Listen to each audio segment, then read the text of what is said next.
Hi guys! Cause vlog na naman! At today's vlog, it's all about my holistic self and the real me. And I am going to answer the three questions provided here.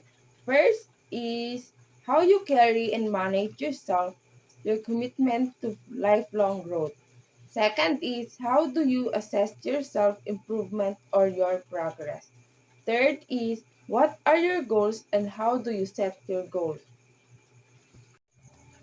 But I am going to introduce myself first. I'm Zoe Alexander T. Caga-Zoe from a Greek name means life. In the Greek translation of the Bible, Eve becomes Zoe. Then ang Ellison is Ellie from my tita's name, then Son from my father's name, Edison. Then Dorothy means God's gift. Then Kaga is pang malakas ng apelyido. I am 19 years old. Birth date September 1, 2002. Birthplace Muntinlupa, Las Piñas. My father's name is Edison D. Javier and my mother's name is Marjorie Kaga. So now I am going to answer the three provided questions. First is, how do you carry and manage yourself, your commitment to lifelong growth?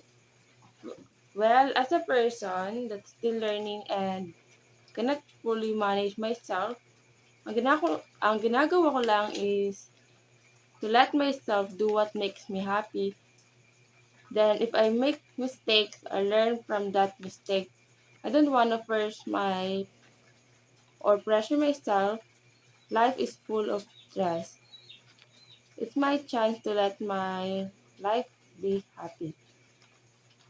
But I need not to lose my sight on what my goals is, because it encouraged me and remind that I need to commit myself on some things or my goal for my lifelong growth. So the second question is, how do you assess your self-improvement or your progress? Siyempre, we want ourselves to improve and make progress. In any case, we know what beneficial and what is not. What I'm assessing is what I think is right. In that way, sinasabihan ko rin yung sarili ko na dapat if I learn something, I will expand it more. Dahil kung titigilan kong matuto, baka maging useless lang. I'm still on the page where I still encourage myself to be better. I'm learning to believe I'm proud to myself so that I can improve more myself. I am trying to fixing my mindset because I think success is in the mindset and sabayan ng check-up. And the third question is, what are your goals and how do you set your goals? Simple lang, my goals are for my family, so I'm citing to be successful, to provide needs and wants. I set my goals not only for myself, but I think also for my family. Ang kahirapan and the obstacles that non-stop comes in our life makes me give my best to achieve my goals. That's it. Dahil tapos ko ng sagutan ang tatlong katanungan, I will express myself by giving some information about myself. First is my strength and weaknesses. My strength are those people who has a big place in my heart. That was my family, syempre, and my trusted friends. My weakness is I really don't like hearing hurtful words that comes from my close people.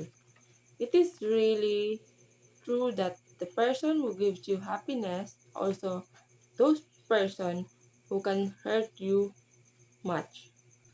Next is my identified traits and values. I am that person who tend to care for others. Sometimes I think like a childish, but there's also a time that I think like mature.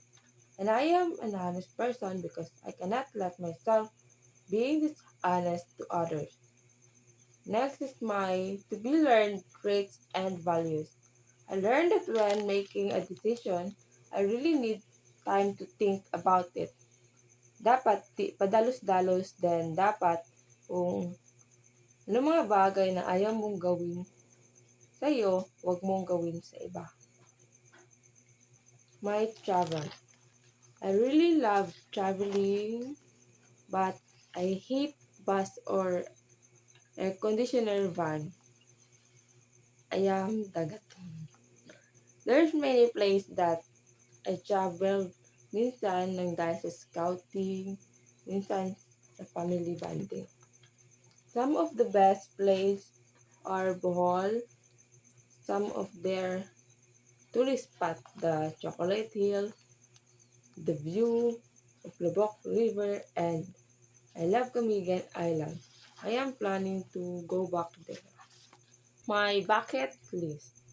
First is to ride car. Second is to learn how to swim. Third is buy a book of Van Gogh. And fourth, collect art mats. Fifth, go on a road trip. Sixth, and go to beach with tropa. And lastly is to go to Paris. Last are my favorite. My favorite foods are lechon, gamis, manggang hilaw, and chocolate. Tapos, my favorite colors, white and baby blue. And my favorite pet is dog. That's all. Thank you.